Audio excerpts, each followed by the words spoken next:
Buenas tardes. Vamos a dar comienzo con esta sesión magistral con Chus García. Muchas gracias. Hola, pues Cuando- muy buenas tardes. Es un verdadero placer. Creo que se escucha bien. Si ves que hay alguna cosa rara, me dices, ¿vale? Sí, Es te un escucho verdadero placer perfectamente. volver a estar otra vez, porque yo no sé si es la tercera vez que ya estoy en esta charla, así que bueno, es decir, ya soy de los antiguos. Así que nada, simplemente vamos a ver qué es esto del WC y antes de dejarme que me presente, mi nombre es Jesús García, Chus García, todo el mundo me conoce por Chus. Y tengo más de una gorra, es decir, puedo portar más de una gorra. En concreto, soy coordinador de la oficina hispana, primero española, ahora hispana, de W3C, y además soy el director de Economía del Dato de CETI, Centro Tecnológico. Como veis ahí en la pantalla, aparecen las dos referencias porque ambas cosas son lo mismo, es decir, las oficinas del W3C por el mundo se hospedan siempre en una entidad. Y aquí en España, como os contaré, bueno, a partir de ahora, está en CETI, Centro Tecnológico, ¿vale? Bueno, a lo largo de estos minutos, la idea es que os cuente qué es esto del consorcio de la web, por qué sirve, para qué estamos aquí. Y bueno, y en la medida de lo posible, veré si os puedo convencer de que es un órgano valioso, ¿vale? Que lleva trabajando mucho tiempo y que está en sus manos, pues que la web que todos los días visitamos, pues siga permaneciendo, digamos, con fuerza y además, bueno, siga desarrollándose a lo largo del tiempo. Vamos a empezar.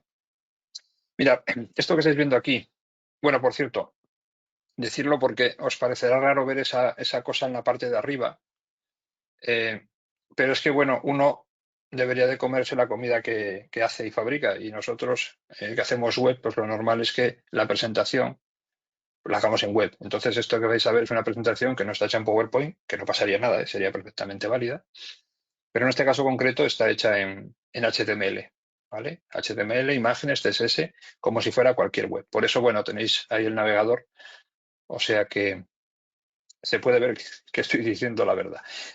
Empezamos. Eso que estáis viendo aquí en la parte del fondo de la pantalla es un gráfico que apareció en un documento que un joven investigador lanzó en el año 1989. Se llamaba lo que pone ahí, Gestión de la información, una propuesta. Y básicamente, bueno, os imaginaréis que estando hablando de W3C Web, esto que estáis viendo aquí ahora mismo fue el documento primero de la web, ¿vale? Que, como digo, ha cumplido ya 35 años, ¿vale? O sea que sigue funcionando y sigue operando como el primer día, bueno, un poquito mejor que el primer día, pero la verdad es que sigue teniendo un impacto muy importante. Y es curioso, cuando este documento llegó a manos del revisor, del director que lo revisó. Bueno, otro tema importante, la gente piensa que esto fue desarrollado en Estados Unidos. Este documento, su inventor o su creador, lo hizo en el CERN, en el Centro Europeo de Energía Nuclear, y por lo tanto, bueno, pues los que no lo supierais, que sepáis que esto se creó y se concibió en Europa. Y se lo entregó a su jefe. Y su jefe escribió en ese documento, que además todavía lo tenemos, es un documento en papel, y escribió en lateral, de forma manuscrita, algo que decía vago, pero muy interesante. Y así nació el documento para la web. Ese joven inventor o investigador era Tim Berners-Lee, ahí lo estáis viendo, con una de las primeras webs, si no la primera web, que todavía, por cierto, existe, es decir, puedes acceder a la primera web que creó, ¿vale? En una estación de trabajo en la que, bueno, desarrolló, antes de eso lo desarrolló en formato texto, pero bueno, ahí ya lo estábamos viendo en un formato gráfico precioso, ¿vale? Y es llamativo porque normalmente, y esto es una equivocación que se realiza muchísimas veces, se mezcla lo que es Internet y la web a partes iguales. De hecho, estaréis cansados y cansadas de ver artículos en el que, bueno, hace poco decían que la web había cumplido eso, 35 años, y esa es verdad, pero en el periódico de al lado decía, la Internet ha cumplido 35 años, que no es cierto, Internet tiene más tiempo. Y aquí veis, por una parte, a Tim Berners-Lee y al otro lado es Vinton Cerf, y como dicen sus camisetas, Tim Berners-Lee no inventó Internet y Vinton Cerf no inventó la web, ¿vale? Y cuando se giraban, que yo no la tengo la imagen, detrás en la parte de atrás ponía, Tim Berners-Lee decía, yo inventé la web, y Vinton Cerf ponía, yo inventé Internet, ¿vale? Ambos son necesarios, es decir, para que funcione la web es necesario Internet. Y es verdad que dentro de las muchas herramientas que existen en Internet, probablemente una de las que ha tenido mayor protagonismo y fuerza, pues es la web. Por eso probablemente esa confusión. Bien. Tim Berners-Lee no solamente inventó la web, sino que inventó otro organismo, este que estáis viendo aquí, el W3C, cuyo principal objetivo tiene un leitmotiv, digamos, poderoso, que es llevar a la web a su máximo potencial. Y así lleva haciéndolo desde, bueno, prácticamente esto se creó en el año 1994, con lo cual el año pasado W3C ha cumplido 30 años. 30 años de un organismo cuyo principal objetivo es, como digo, mantener la web con vida, y no solo con vida, sino con mucha salud, ¿no? Y para eso, Tim Berners-Lee concibió una organización perfectamente distribuida, como lo es la web, y además con una serie, digamos, de características importantes. Uno de los objetivos que tenía Tim Berners-Lee es que la web no fuera de nadie y, por lo tanto, fuera de todos. Y para conseguirlo, había que, bueno, lograr que quien gestionara la web, en este caso el W3C, fuera un organismo, como digo, bien distribuido, que no fuera controlado ni por empresas, ni por países, ni por gobiernos. Y por lo tanto, él crea una estructura. Esta estructura, bueno, ha ido creciendo, pero bueno, se parece bastante a la inicial. Bueno, os voy a contar qué estoy viendo. Ahora mismo estamos viendo un mapa. Os parecerá raro que yo describa las imágenes de esta manera, pero cuando estás en W3C, una de las partes importantes es la parte de accesibilidad. Y yo no sé si en algún caso habría alguna persona que tuviera algún problema de visión, bien fuera invidente o tuviera algún problema vinculado a la vista.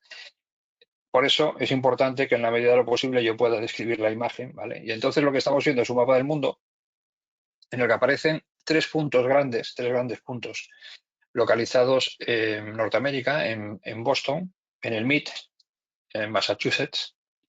Otro situado sobre Europa, que estaría en Francia, en la zona del sur de Francia, y el otro está en Japón, a las afueras de Tokio, en la Universidad de Keio. Estos son lo que se denominan los tres grandes hosts. Estos todavía funcionan desde el año 1994 y son, digamos, los puntos de mayor protagonismo de W3C, ¿vale? Alrededor de estos centros aparecen otra serie de puntos distribuidos. En concreto, veremos unos 18, 19, en azul, que están colocados en diferentes países del mundo, ¿vale? Estos puntos son lo que se denominan las oficinas o bien nacionales o bien regionales. Se les llama a veces de las dos maneras, y es donde, bueno, pues se radica el W3C en diferentes países. Y veréis también un punto, así un pedazo de punto importante arriba en España, en la zona norte, que es donde estamos nosotros, bueno, ahora mismo, en Gijón, en Asturias, y es porque cuando CETIC asumió esa responsabilidad, como decía al principio, de ser sede del consorcio para España, pues CETIC tiene la sede en Gijón y, bueno, desde entonces permanece, ya digo, desde el año 2004 hasta el año pasado, estábamos cumpliendo 20 años. Ahora cumpliremos 21 años de la sede en España. Hay que decir una cosa, si estáis viendo el mapa, veréis que en la zona de Latinoamérica solo aparece un punto y está posicionado en Brasil. Eso es una realidad y en realidad era un problema, porque más o menos venía a significar que en habla hispana la única oficina que existía era la de España. Entonces, en el año 2019, prácticamente llegando a la pandemia, W3C plantea a CETIV Centro Tecnológico que la oficina de España amplíe su marco de responsabilidad y deje de ser la oficina española para convertirse en la oficina de España y de Latinoamérica de habla hispana. Y desde entonces, la denominación de la oficina ya no es W3C España, sino W3C Hispano. Esta oficina, el objetivo que tiene es muy sencillo, y es que en W3C se hable más español, castellano, de lo que se habla, ¿vale? Porque, bueno, como os podréis imaginar, la lengua vernácula de W3C es el inglés. Sin embargo, tenemos comunidades muy importantes. Bueno, esa es nuestra tarea y estamos encantados con ella. Voy a contaros el W3C en cifras. ¿Qué es esto del W3C si lo viéramos en estas cifras? Bueno, el W3C se conforma gracias a que entidades de todo el mundo se asocian, se juntan a W3C, y ese 400 más de 400 es el número de instituciones de todo el mundo que están formando parte del consorcio. Esos organismos los hay de todo tipo. Empresas, todas aquellas que os imaginéis del ámbito de la tecnología están. Todas aquellas probablemente telecos que os puedas imaginar están. Pero después hay empresas que a lo mejor nos resultaría raro entender que estén trabajando en la evolución de los estándares web. Por ejemplo, Boeing, que fabrica aviones. Pues Boeing está en W3C. Y si lo llevamos, por ejemplo, a la parte pública, tenemos organizaciones públicas que forman parte del consorcio. Acá en España, por ejemplo, tendremos a la oficina, el Ayuntamiento de Zaragoza, por ejemplo, el ministerio que tiene la competencia de digitalización a nivel nacional, está también el consorcio, o el Principado de Asturias. Bueno, esto quiere decir que organizaciones de todo tipo y de todo objetivo están trabajando para que los estándares funcionen. Aparte de estos más 400 instituciones que forman parte del consorcio, tenemos 84 miembros, personas que forman parte del team. El team es el equipo del W3C y es el encargado de crear estándares. Son personal contratado por el consorcio y son especialistas en hacer estándares, ¿vale? Después hablaremos de algunos de estos estándares. Los estándares se hacen en los grupos de trabajo. Existen más de 70 grupos de trabajo trabajando en W3C, ¿vale? Para conseguir que cada día podamos tener una mejor web. Existen más de 1.500 investigadores de todos esos miembros, ¿vale? Que participan de esos 70 o más grupos de trabajo para conseguir que tengamos los estándares que necesitamos todos los días. Y esos 4.600 es el número de personas que a nivel mundial forman parte de los grupos de comunidad. Los grupos de comunidad son grupos en los cuales cualquier persona, y cuando digo cualquiera es todo el mundo, puede participar sin necesidad de ser miembro, ¿vale? Importante, la membresía, es decir, los miembros de W3C pagan una cuota anual. Y por eso, para formar parte de los grupos de trabajo que llamamos estándares, pues sí, tienes que ser miembro de W3C y pagar esa cuota. Pero para formar parte de los grupos de comunidad, no. Para formar parte de los grupos de comunidad, simplemente te das de alta como cuenta de W3C y solicitas el acceso a esos grupos de trabajo. Y los tenéis disponibles para poder verlos, ¿vale? Si están dentro de los intereses que tenéis. Deciros que en W3C se hacen estándares, yo diría que para casi todo, como el anuncio. ¿Y para qué hacemos todo esto? Bueno, lo primero, para garantizar una web universal, una web que pueda funcionar a lo largo de todo el mundo, ¿vale? Y que además pueda funcionar con los cambios idiomáticos. Y a veces, bueno, esos cambios idiomáticos, como veis ahí atrás, pueden producir algún problema. Esto es un cartel que en China tuvieron un pequeño problema con la traducción, ¿vale? Pero bueno, es decir, imagino que lo hayan resuelto. Así que uno de los objetivos es garantizar que la web siga siendo universal, es muy importante, que pueda funcionar en cualquier dispositivo. Estamos habituados a ver que, bueno, la web la podemos ver primero en nuestro ordenador, fue cuando vimos las primeras webs. Después pasaron a nuestros dispositivos móviles. Después empezamos a verlo también en la tele, en la consola, ¿vale? Incluso en algunos electrodomésticos en casa, por ejemplo, en un frigorífico, en la puerta de un frigorífico. Pero es que no sé si muchas veces no se sabe, pero por ejemplo, la web está en nuestros coches. Muchos de los sistemas de entretenimiento que tenemos y que nos muestran esa música o ese GPS están basados en web, ¿vale? Por lo tanto, si la web se ha convertido en una modalidad de transmitir información muy, muy potente y valiosa, ¿vale? Además de eso, necesitamos que sea una web cada vez más eficiente y efectiva. Cada vez las webs son más ricas, cada vez tienen más contenido, cada vez son más complejas en base a todo ese JavaScript que sabéis que tenemos, pero que hace que la web sea más rica y más llamativa. Y por lo tanto necesitamos, bien, que funcione mejor. Y para eso necesitamos que los estándares se adecúen a esa eficiencia y a esa efectividad. Bien. Y por supuesto, necesitamos que la web sea segura y que tenga privacidad. Y ambas cosas son muy importantes. Es decir, si no hubiese sido porque la web es lo segura que lo es y hemos conseguido que lo sea, os aseguro que no habríamos podido estar en donde estamos ahora mismo. Es decir, todo ese sistema de comercio electrónico que se ha desarrollado basado en web, es decir, es gracias a que se ha buscado que fuera segura desde el primer momento.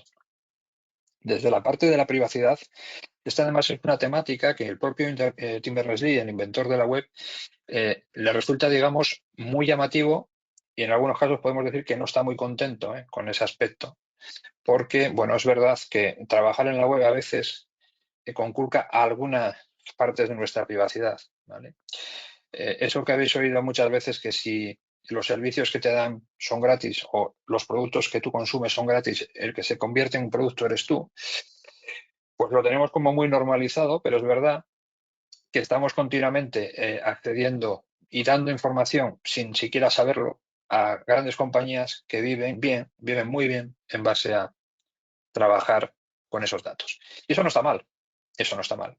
Pero necesitamos que todo el mundo conozca, es decir, y para conocer a veces necesitamos algo más que leer esos documentos infumables de las condiciones de uso de los sitios web, porque prácticamente son tan complejos que directamente no los lees y por lo tanto los das por hechos. Y eso, en algunos casos, pues, bueno, hace que estemos trabajando en un escenario en el que nos dejamos llevar, ¿no?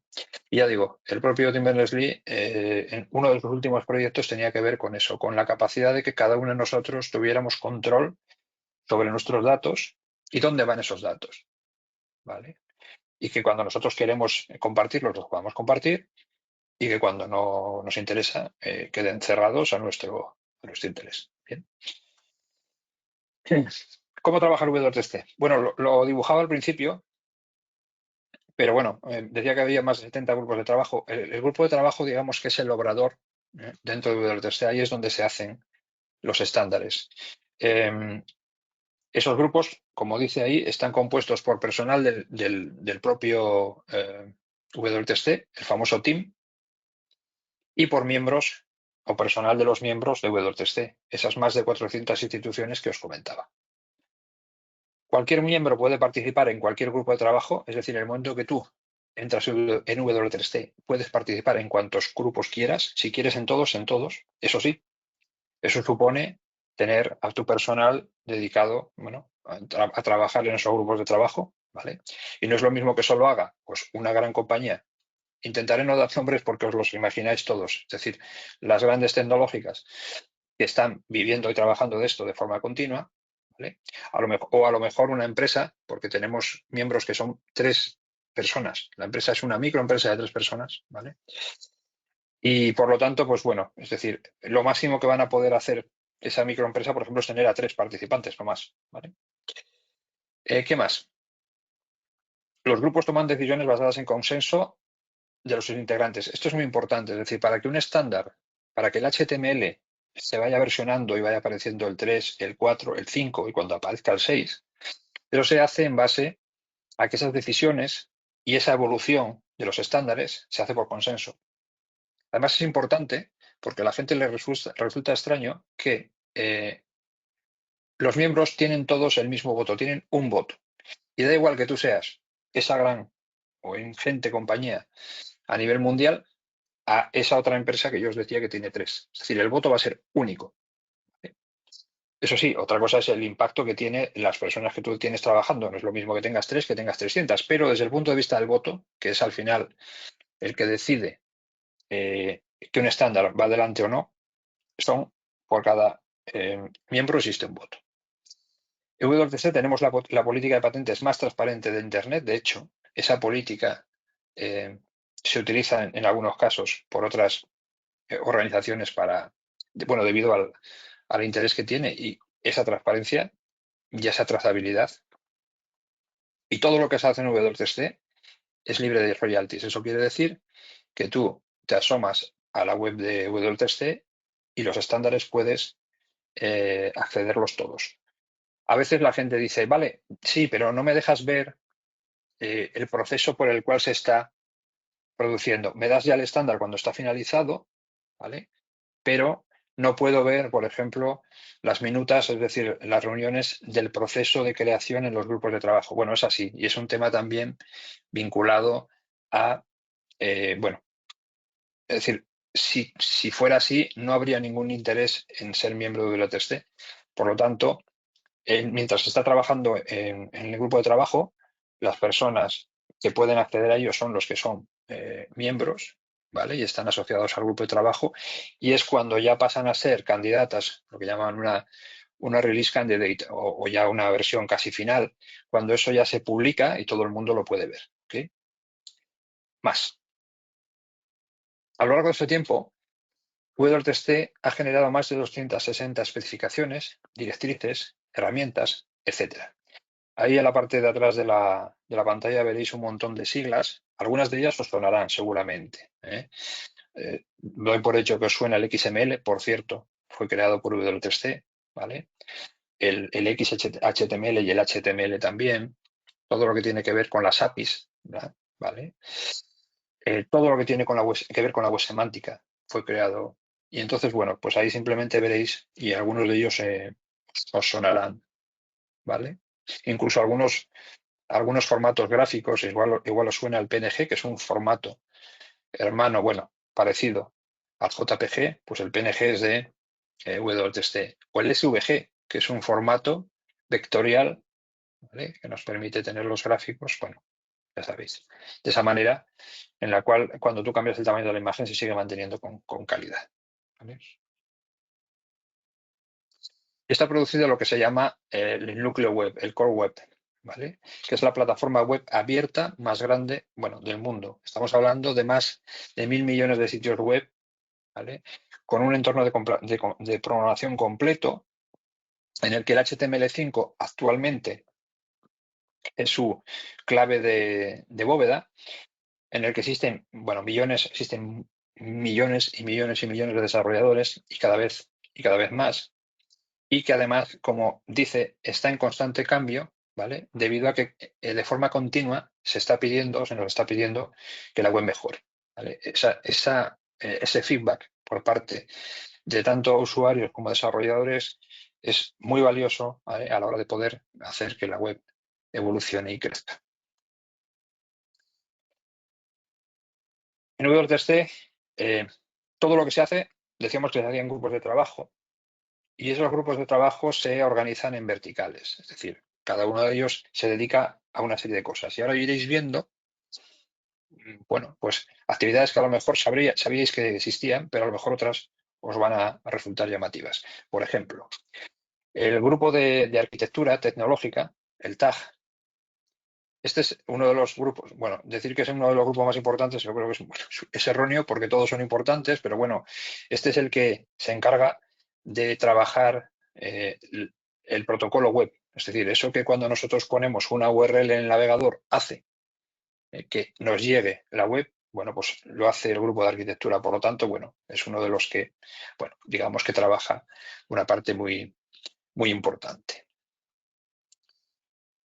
Otro grupo, este a lo mejor os suena, el WAI, la iniciativa de accesibilidad web. Bueno, la iniciativa de accesibilidad web es aquella encargada de velar porque todos los estándares que se publican y se crean dentro del consorcio lo hagan con ese marchamo y con esa característica de accesibilidad, ¿vale? Esto que estáis viendo aquí está escrito por el propio Tim Berners-Lee, uno de los que más cree y de forma más importante cree en el poder de la accesibilidad. Dice: el poder de la web está en su universalidad. El acceso de todas las personas, independientemente de su discapacidad, es un aspecto esencial y fundamental. Y probablemente por esto, en el W3C, la accesibilidad tiene un predicamento, como digo, poderoso. Es decir, todas las especificaciones, todos los estándares deben de pasar la validación de este grupo de accesibilidad para que, como digo, tengan accesibilidad de serie, ¿vale? Además, bueno, probablemente lo sepáis, la accesibilidad es además un requisito legal que prácticamente es internacional, ¿vale? Que ha ido evolucionando. En Europa es un aspecto que se ha ido ya incorporando al corpus legal desde hace ya mucho tiempo.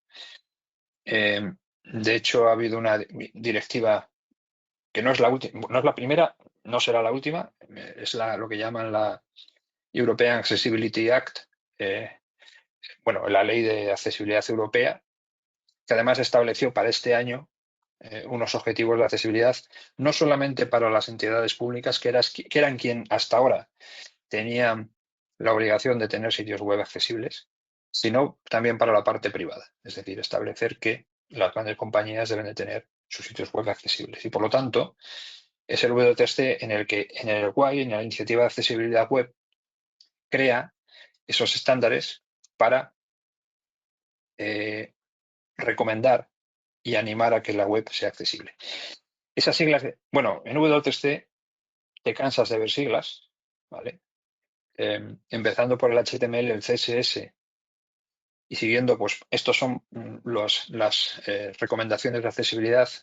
Las WCAG, bueno, probablemente os suene, son las pautas de accesibilidad para contenido web y es lo que tiene que cumplir un desarrollador o creador de contenido web para que el sitio web sea accesible, ¿vale? Estas son las que son obligatorias, que os comentaba, y son obligatorias a nivel legal, en España, en Europa y en buena parte del mundo.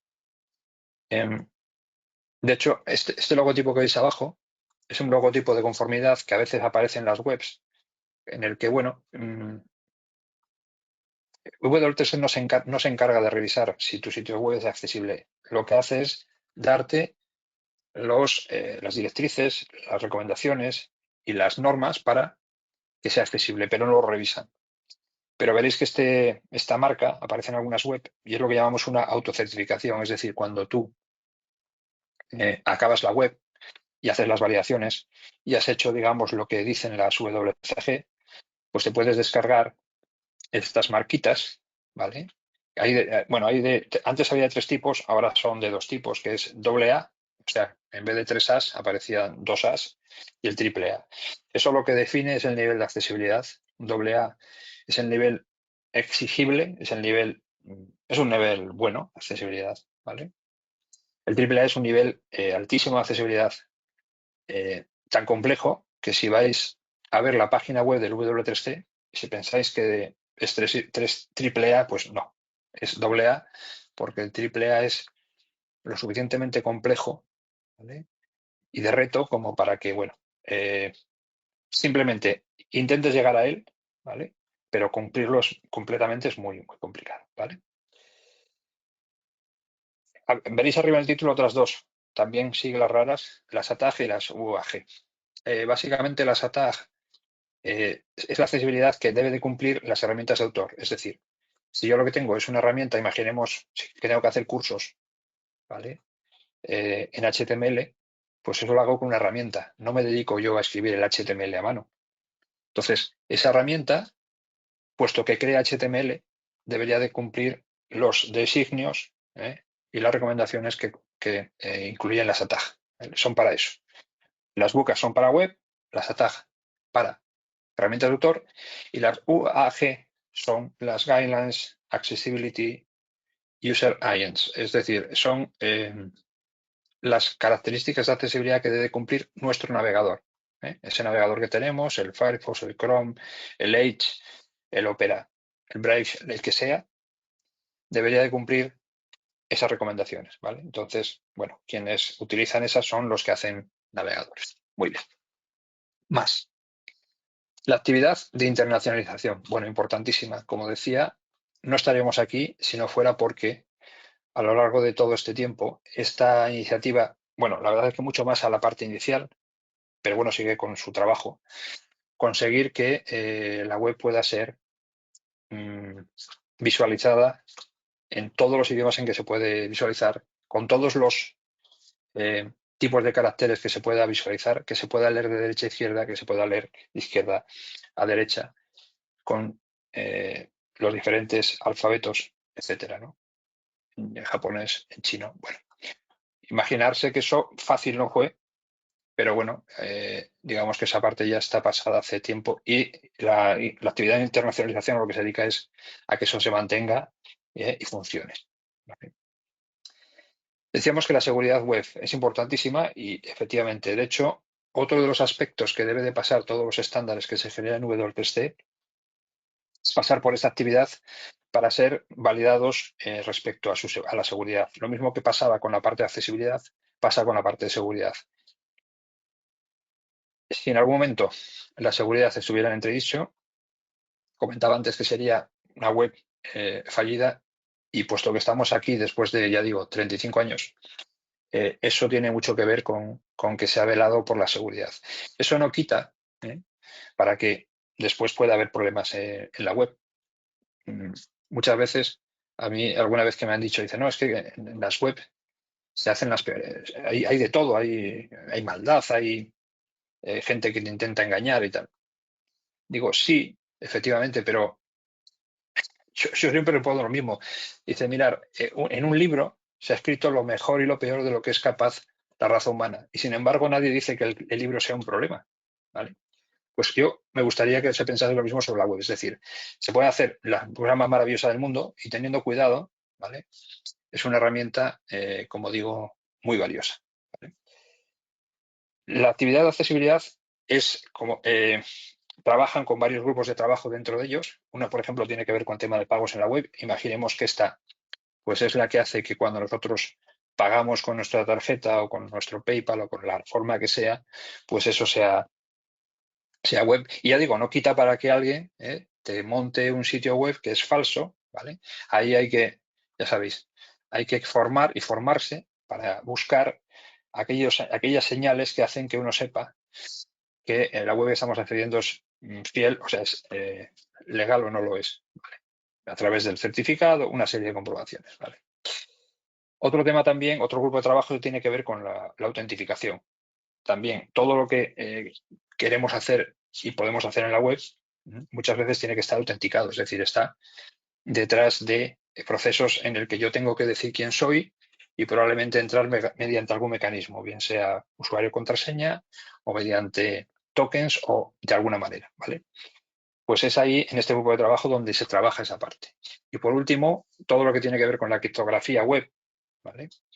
Con que cuando yo envío un mensaje o envío la contraseña que acabo de escribir para acceder a un sitio, eso se cifra de forma criptográfica para que nadie, si hay alguien en el medio escuchando, pueda leerlo, ¿vale? Pues todo esto se hace dentro de la actividad de seguridad del consorcio.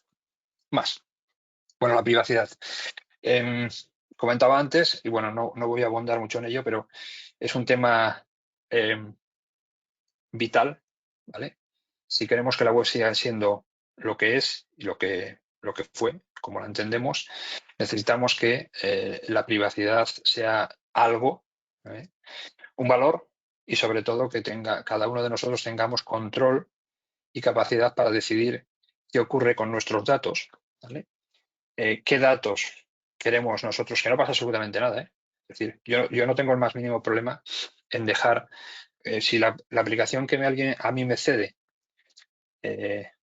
me vale y quiero, si el resultado que me produce es bueno, yo no tengo ningún problema que lo utilicen, pero entiendo que soy entre los usuarios un usuario, bueno, con cierto conocimiento.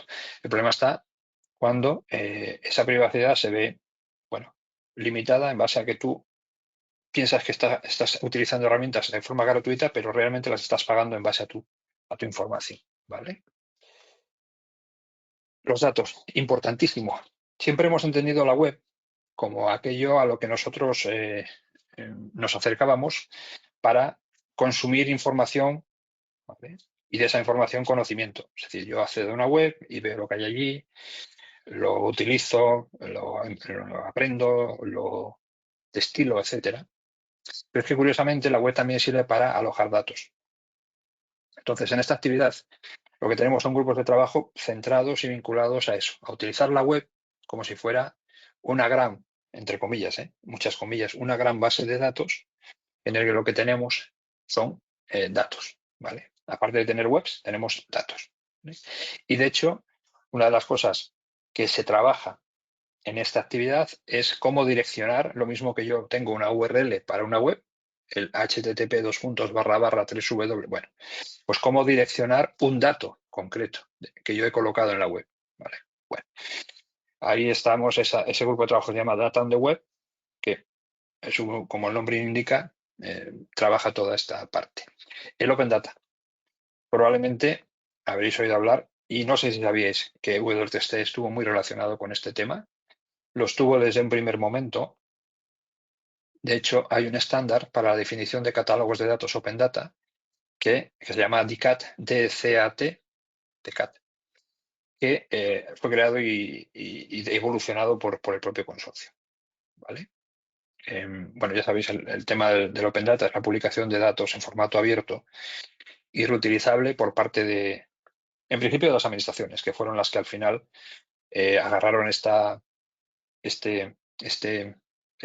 testigo, ¿vale? Pero bueno, deciros que cuando esto se concibió en el grupo de trabajo de gobierno abierto en W3C, no solamente era para entidades públicas, era para entidades públicas y también para empresas. Bien. Spatial Data. Todo lo que tiene que ver con datos espaciales es aquí donde se trabaja, ¿vale?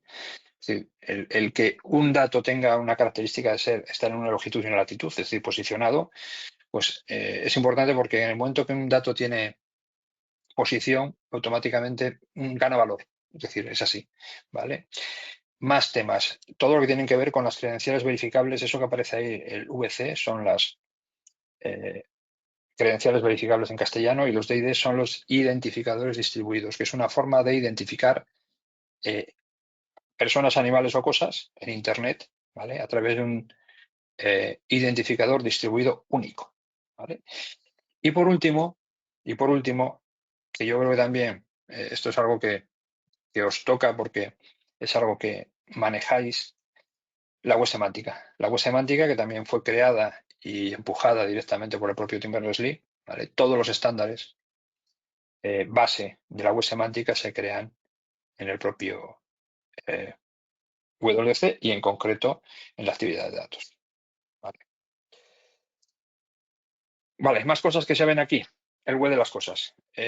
Habréis oído hablar del Internet de las cosas, pero probablemente del web de las cosas no. Pero cuando tú mezclas Internet de las cosas más web, lo que tienes es el web de las cosas. Es decir, la hipótesis era, si sirve bien la web para conectar a personas, individuos, podría ser buena para conectar cosas. Y bueno, lo es, lo ha sido y lo está siendo, y por lo tanto es ahí donde se hace esta actividad del web de las cosas, ¿vale? Más. Bueno, todo lo que tiene que ver con la web inmersiva, los juegos en la web, todo el tema de... Muchas veces, cuando nosotros estamos consumiendo esas plataformas en las que vemos series, en las que vemos películas, no sabemos que eso está trabajando por debajo con estándares de web, ¿vale? Que se han ido desarrollando, ¿vale? Para poder darnos esa capacidad, esa resolución, esa funcionalidad relacionada con el entretenimiento, ¿vale? Pues es aquí en esta iniciativa donde se trabaja. Bueno, la realidad virtual, hay un estándar creado por W3C que se llama WebXR, cuyo principal beneficio es, hasta ahora nosotros hacíamos HTML y lo podíamos ver en un ordenador, después lo pudimos y lo seguimos pudiendo ver en nuestros dispositivos, tablets y móviles y smartphones, pero con este estándar podemos hacer un código que se vea lo mismo en ordenador, móviles, tablets y en gafas de realidad virtual, ¿vale? Con lo cual, bueno, cerramos un poco más el círculo, sin tener que estar desarrollando para cada una de las plataformas, lo cual es insoluble. Es decir, si yo tengo que estar haciendo desarrollo para móvil, desarrollo para ordenador, desarrollo para tablet y desarrollo para gafas de realidad virtual, es una liada, ¿vale? Este estándar está pensado para solo tener que hacerlo una vez. Ok. Publicación digital. Bueno, probablemente lo más conocido ahí son los famosos EPUB o EPUB, que son los libros electrónicos, y que no mucha gente sabe que internamente lo que tienen es HTML, CSS, principalmente, e incluso JavaScript. Bien. De hecho, yo alguna vez les digo en los cursos que hagan una prueba si tenemos un archivo EPUB que no sea privativo, es decir, que no esté protegido por firma. Si le cambiamos la extensión y le quitamos el EPUB y le ponemos .zip, ponéis para renombrar, quitáis mi libro.epub, no, mi libro.zip, le ponéis el zip y veréis que si le dais a descomprimir, os va a sacar el contenido de ese zip, ¿vale? Y veréis ese HTML y si lo editáis, podéis modificar el libro, no tenéis que poder tener, pero podréis modificar el libro, volvéis a generar el zip, volvéis a cambiarle el zip por la extensión EPUB y veréis que entra en vuestro visualizador de libros, ¿vale? Más, blockchain. Bueno, esta plataforma que os sonará es la plataforma que está, la plataforma tecnológica está a la base de las criptomonedas, ¿vale? Y la ventaja principal que tiene esta plataforma es que aparte de gestionar criptomonedas, perdón, es capaz de gestionar información de una forma que llamamos hipertransparente, es decir, todo lo que se graba en la cadena de bloques, en esa blockchain, queda guardado y es invariable, es decir, no podemos modificarlo. Y eso, pues en algunos casos y para determinados usos y operaciones, nos resulta muy interesante porque si, es decir, no lo puedes modificar. Y eso es una forma también de trazar un proceso, ¿vale? De una forma invariable. ¿Okay? Estamos ya en la parte final. Mirad, este gráfico, que además tiene tiempo, a mí me gusta mucho por lo siguiente, y os lo explico. Bueno, nosotros no descubrimos que había una web 1.0 hasta que no llegó la web 2.0. Eso es así. Entonces, cuando se bautizó la web 2.0 como la web social, ¿vale? Esa web pensada para que los propios participantes creasen la web, ¿vale? Con aquellos blogs, fue, digamos, la web de los blogs. Y entonces fue cuando dijimos, bueno, pues entonces tendría que haber una web 1, ¿vale? Bueno, pues la web 1 era lo que había antes, que era una web muy básica. Curiosamente, Tim Berners-Lee, cuando creó la web, para él lo que hubiese sido la web del principio hubiese sido la 2.0, es decir, una web en la que cada usuario fuera capaz de editar la web. Pero bueno, tuvo que llegar unos años después, ¿vale?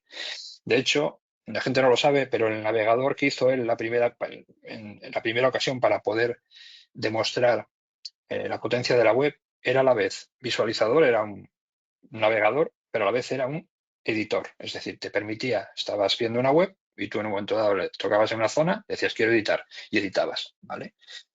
Esa es la prueba de que realmente el objetivo de este buen hombre era ese. Bien, después llegó la 3.0, también empujada por Tim, con todo lo que tenía que ver con la web semántica. Es decir, queríamos pasar de una web basada en significantes, es decir, un banco era la B, la A, la N, la C y la O, esas letras, a pasar a significados. Es decir, banco, yo tendría que darle el significado. Si era un banco financiero, si era un banco de madera, si era un banco de peces. Bien. Entonces, esa era un poco bueno, un poco no, el mucho del objetivo que tenía la web semántica y la web 3.0. Después llegó la 4, es decir, ya nos metimos a trabajar fuertemente con que la web se pudiera ver en nuestros dispositivos móviles, porque vivíamos sin itinere y por lo tanto necesitábamos consumir la web en muy buena parte, muchas de las veces en ese dispositivo, ¿vale? Y así empezamos a trabajar con eso que llamábamos el mobile first, es decir, que yo no lo desarrollaba para ordenador y después lo modificaba para convertirlo al móvil, sino que directamente lo hacía para móvil y después ya lo generalizaba para el ordenador o el tablet. Bien, estábamos en la 4.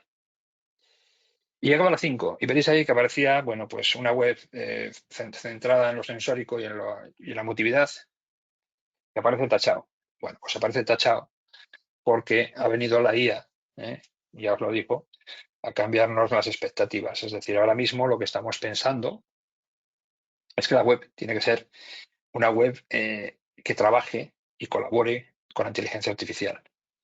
Ese es un poco el objetivo. Sabéis que ahora mismo, sobre todo con la IA generativa, porque la inteligencia artificial la tenemos de hace mucho tiempo, pero la IA generativa ha venido a cambiarlo todo. Ha venido a bueno, cumplir más de un sueño para algunos, en la medida en que bueno, se puede tocar, es decir, lo tocamos con las manos, la IA generativa. Y además es tan sumamente abrupta, tan disruptiva, en la medida en que no hemos conocido un cambio tecnológico como el que ha traído. Es decir, no conocemos otra tecnología que en 3 meses haya tenido 200 millones de usuarios. Eso no lo hemos vivido. Por lo tanto, viene a cambiar muchas cosas y la web, por supuesto, bueno, pues trabajará y adaptará. De hecho, ya estamos trabajando dentro del consorcio, ¿vale? Es decir, cómo colabora una cosa con la otra, ¿vale? Cómo trabajan conjuntamente. Bueno, hay también que decir que mucha de esa inteligencia generativa se ha creado en base a contenidos de la web.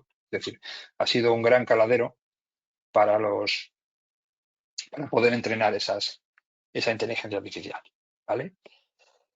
En definitiva, y estamos en la parte ya final, lo que buscamos es una web que sea eficaz, que sea eficiente, que sea interoperable, que es un bonito palabra, ¿vale? Pero que básicamente lo que quiere decir es que a esa web no solamente se acerquen las personas que lo hacen, sino que también sea compatible con que las cosas, es decir, con que programas puedan estar trabajando con ella, ¿vale? Y haciéndonos la vida más fácil y global, es decir, como ha sido desde los principios de los tiempos. Estas son las áreas de trabajo en las que se está trabajando actualmente y de forma muy breve, no quiero describirlas todas, pero bueno, que veáis, por ejemplo, eso que aparece ahí, la web GPU. Bueno, básicamente es porque necesitamos una web cada vez, o mejor dicho, unos navegadores que cada vez sean más capaces, porque la web cada vez es más rica, cada vez es más interactiva, cada vez es más atractiva, cada vez necesita más computación. Y por lo tanto, en ese grupo de trabajo del web GPU, lo que se está trabajando es para que el navegador pueda acceder a los recursos de la máquina, ¿vale? Para poder dar todo eso que estamos diciendo. Bien. Bueno, todo lo que tenga que ver con la integración de la web en redes, todo lo que tenga que ver con los anuncios, el advertising. Bueno, la web y los anuncios es algo que es difícil de separar, ¿vale? Y es verdad que mientras que, como decía antes, las dos partes entiendan y tengan un contrato, ¿vale? De que los dos entienden qué está pasando, las cosas son perfectas. Yo, VTC, está muy interesado en que los anuncios en la web funcionen bien, ¿no? Todo lo que tiene que ver con el Machine Learning, es decir, inteligencia artificial en el propio navegador, ¿vale? Que no tengamos que funcionar con un servidor, sino que el propio navegador tenga capacidad, ¿vale? Y eso está muy relacionado con la parte antes de GPUs, pues que sea capaz de poder trabajar con esos modelos. Bueno, la parte de juegos, todo lo que es el Interledger Protocol, bueno, eso es otra forma de hablar de lo que decíamos antes de la blockchain.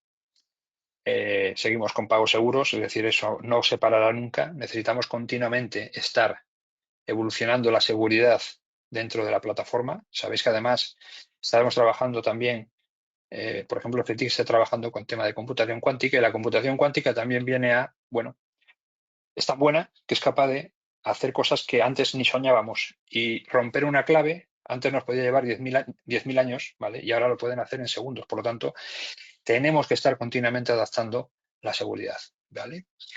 El tema de la accesibilidad y las conformidades, los testeos de conformidad, es decir, es cómo comprobar que una web es accesible, no es que lo diga, es que lo sea, ¿vale? Y muy importante también los interfaces conversacionales, porque a la web, igual que nos está pasando con la IA generativa, pues esa zona en la cual mezclamos y hay una intersección de estas dos cosas, nos interesa que podamos estar hablando con la web y que nos esté contestando, ¿vale? Es un poco lo que hacemos. Y quería acabar eso, con unos minutitos para que si os ha surgido algún tipo de dudas, pues me las podéis preguntar y os pueda responder. Así que es vuestra la palabra. Podéis trasladarlas a través del chat o levantar la mano y os damos paso con el micrófono. A mí me valen por el chat, pero si me las hacéis de palabra, yo os lo agradezco. Así sé que habéis estado conmigo.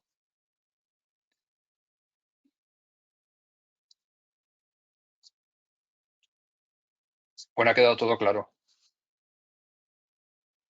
Sí. Ay, pues nos ha llegado una por el chat. María Mira, Antonia Ovalle nos dice, buenas tardes, gracias por la presentación. Me gustaría saber si los grupos presentados son de W3C hispana o del V3C, digamos, su capítulo más internacional. muy bien. Pues buena pregunta porque no lo expliqué bien. A ver, los grupos de trabajo no son ni del uno, es decir, solo existe W3C, solamente es uno, ¿vale? Como os comentaba, en esa red de oficinas que tenían distribuidas por todo el mundo, esas oficinas, su labor es principalmente, bueno, son varias, pero una de ellas es gestionar el idioma de la zona en la que están, ¿vale? Y nosotros, como decía, lo que intentamos gestionar es que en los grupos de trabajo, ¿vale? Que es verdad que toda la actividad que se desarrolla en esos grupos de trabajo es en inglés, porque es así, ¿vale? Pero nuestro trabajo y nuestra labor está en que, bueno, primero, investigadores de la zona hispana estén trabajando, en principio en inglés, pero que estén trabajando en esos grupos de trabajo. Dos, que además dentro de los grupos de comunidad que yo os comentaba que es una forma un poco más suave o más fácil de poder acceder a W3C, es como una entrada de estas con una cuesta sencillita. Entonces ahí sí que se puede tener grupos en que estén simplemente en castellano. De hecho, hay grupos en castellano dentro de los grupos de comunidad, ¿vale? Entonces, no es que nosotros los del grupo de W3C hispano tengamos unos grupos solos y el resto sean de W3C. No, son todos los grupos de W3C y el W3C hispano lo que se encarga es de eso, es de que hay algunos en castellano y que además haya personas que hablan castellano que estén trabajando en los grupos de trabajo. ¿Me expliqué? Sí, perfecto. Nos ponen otra pregunta, de acuerdo. Me despisté con esta página. Te la envío por el chat, un momento. Vale. Que nos la ha enviado aquí. Te la envío, ¿vale? Vale. Mira, aquí está. Seguro que lo había explicado perfectamente. Intentaré sumarme a un grupo de comunidad por la facilidad de acceso que ha mencionado. Eso es. Vale, mirar. Muy bien. Esa página a la que accedió es a la página. Cada uno de los, bueno, se llaman oficinas, otros los llaman sedes y, bueno, y otras veces los llaman capítulos o chapters, que es lo que figura ahí, pero es lo mismo, ¿vale? Entonces, en esa página, bueno, lo que se expresa es un poco qué estamos haciendo. Por cierto, también importante, otras de las labores que hacemos dentro de la oficina española es gestión de las traducciones. Es decir, aunque yo decía que el documento estándar va a ser en inglés, pero existen traducciones que se gestionan de esos estándares. Entonces, las oficinas de lo que se encarga también es de velar porque esas traducciones sean lo más certeras posibles, ¿vale? Entonces, aquí podréis ver también donde podéis acceder a las mismas normas, pero en castellano, por ejemplo. Hay un apartado en W3C para poder acceder a eso. Y ya digo, en esta página es una especie de página de una landing page para poder acceder a los diferentes grupos de trabajo y demás. Para poder ver los grupos de trabajo de comunidad, la mejor forma es ir a W3C y arriba aparecen. Creo que estoy todavía compartiendo. Sí. Vale, pues entonces lo podemos ver así. Mirar. Aquí. Aquí tenemos los working groups, son los grupos que decía, que son grupos que tienes que ser miembro para poder estar trabajando en ellos. Pero, sin embargo, los community groups, que son estos que están aquí, que tenemos 140 grupos, aquí en el buscador podéis buscar y, bueno, aquí veréis diferentes grupos de trabajo. No sé qué hice ahora. ¿Vale? Y aquí podemos ver los 140 grupos de trabajo a qué se dedican y cuáles son los intereses. Pero diría más, estos grupos de comunidad también se pueden abrir en base a que, bueno, alguien plantee esa necesidad, se vea que la tecnología que se está, sugiriendo es importante, ¿vale? Y que creo que con que haya 2 o 3 que lo apoyen es suficiente para abrir el grupo de trabajo, el grupo de comunidad, ¿vale? Así que nada, invitaros a que entréis y veáis si hay alguno que esté y que queráis uniros, sumaros, o que sea de interés, no esté y podamos plantearnos. Eso estaré yo encantado de ayudaros en esa parte, ¿vale? Vamos a dejar un par de minutos por si hay alguna pregunta más y si no, damos por concluida la sesión. Genial. Ya veis aquí, bueno, tenemos grupos María Antonia de todo te tipo. da las gracias y seguiré el capítulo hispano, nos comenta. Muy bien, muchísimas gracias. Bueno, veis que muchos de ellos tienen que ver con la parte de accesibilidad, pero bueno, aquí tenemos temas de medios audiovisuales, tema, por ejemplo, de una ontología para automoción, por ejemplo, es decir, cosas que dices tú que tiene que ver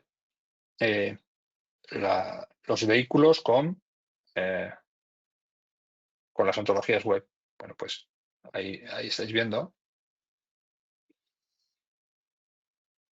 Agentes autónomos, ¿vale? Temas de Open Data, que os lo comentaba antes. Tema de link de datos enlazados, o como se llama ahora, antes se llamaba web semántica, ahora se le ha cambiado un poco el nombre, que sigue siendo más o menos lo mismo, que es grafos de conocimiento, que es la forma en que se le está dando una pequeña vuelta. Blockchain, como comentábamos antes.